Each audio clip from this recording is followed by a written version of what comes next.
What personality pattern, what way of seeing, what way of feeling do you carry with you almost permanently in everyday life? What's your normal state of being like? And what if that is not your natural self? What if that's not remotely your natural self? And what if it contains zero benefit to continue it or perpetuate it for the sake of it being familiar? What if you could let yourself go? Your whole sense, your whole texture, the whole flavor of you. What if even that is false? What are you without the sense of you?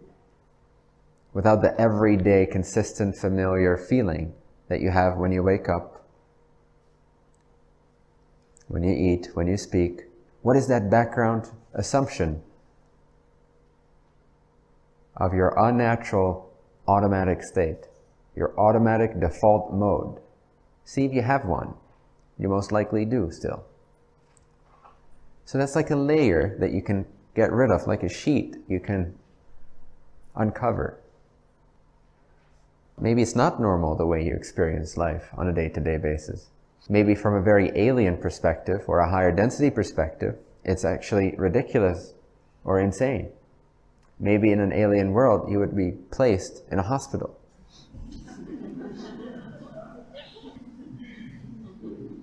But we're so familiar with it, we wake up with it every day, and we train each other to stay within a certain frequency domain of feeling, being, considering, believing, philosophizing, that we think this is normal.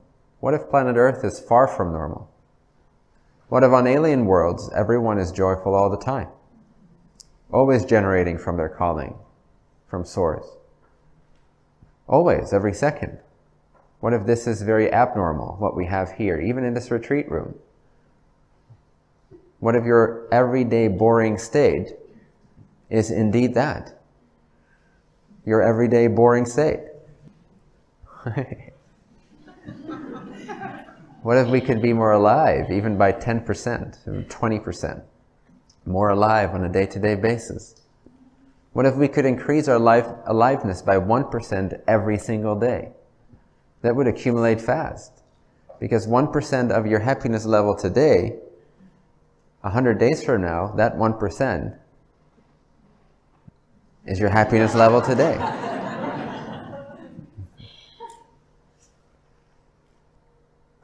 One 1% each day. It's not a large upgrade, doesn't require much. Just requires a little bit more smiling, just a little bit more generating, just a little bit more consciousness into every situation. How can I bring forth the frequency of my true self? And how can I rest in awareness of source or beingness? Just a few more minutes a day, raising your frequency, being a little bit more abnormal, getting a little bit out of your comfort zone, a little bit more in the generative mode. Do that 1% more every day. Of that day, 1% of that day. You know, have fun. Meditate and play. Play and meditate. Be and give. Give and be. Be silent and have fun. Have fun and be silent. Less talking. More being and more playing. We don't need nearly as many words as we use on a day-to-day basis. Even just decreasing the amount of talking you do by 10% a day would increase your happiness by at least 1% a day. And that of everyone around you. So my calling is people speaking less,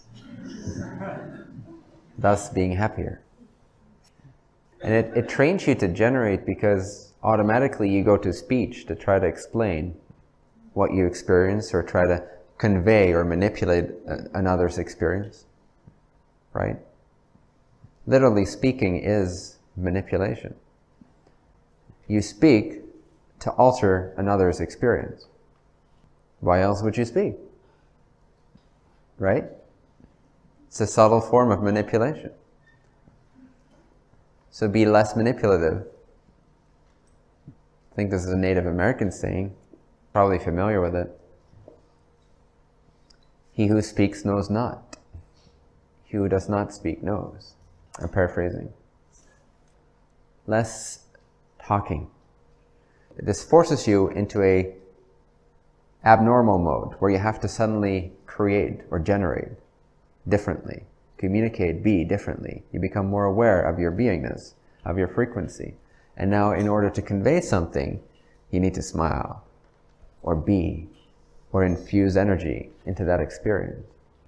That forces you to be happier, to be more generative. Again, you're more happy, you're more fulfilled when you're creating rather than consuming. When you're generating rather than being a victim, reacting to old ideas, patterns, circumstances. Take a deep breath and enjoy the beingness that is before language. You are before you think. Doesn't mean you can't have thoughts, it just means you're aware that you are before the realm of thought even begins. Does that make sense? Pre-verbal, before language, you already were. When you were 1 year old and you couldn't speak, you were. Be in that wordless state as you were when you were 1 year old. That is your I am. That's the wordless I am. That is the soul I am. And from there it can only deepen and expand into more of the universal I am, as the sense of space, time, and location are transcended, and only formlessness remains.